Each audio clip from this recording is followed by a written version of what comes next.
আশুলিয়ায় ভুয়া ডাক্তারের হাতে অপারেশনের সময় পারভিন আক্তার নামে এক প্রসূতির মৃত্যুর ঘটনায় ৩ জনকে আটক করেছে পুলিশ। শিমুলিয়ার কোনাপাড়া কলাবাগান এলাকার নিউ পপুলার হসপিটাল থেকে গেল রাতে তাদের আটক করা হয়। রবিবার দুপুরে হাসপাতালে অস্ত্রোপচারের সময় পারভিন মারা গেছেন বলে জানান আশুলিয়া থানার পরিদর্শক আবু বকর সিদ্দিক। সকালে বিষয়টি নিশ্চিত করেছে পুলিশ। জানায় অস্ত্রোপচার করা ভুয়া চিকিৎসক রাজু আহমেদ এসএসসি পাশের পর আর লেখাপড়াই করেনি।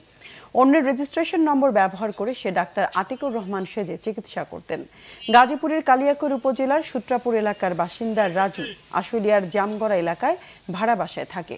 আটকের অপর 2 জন হলো হাসপাতালটির পরিচালক জহুরা বেগম ও ম্যানেজার সিরাজুল ইসলাম। নিহত পারভিন আক্তার রাজবাড়ীর লক্ষ্মী নারায়ণপুর গ্রামের শরীফুল ইসলামের স্ত্রী। তিনি স্বামী ও 4 সন্তান নিয়ে আশুলিয়ার শিমুলিয়ার গোয়াইলবাড়ি দিঘিরপাড় এলাকায় ভাড়া বাসায় থাকতেন।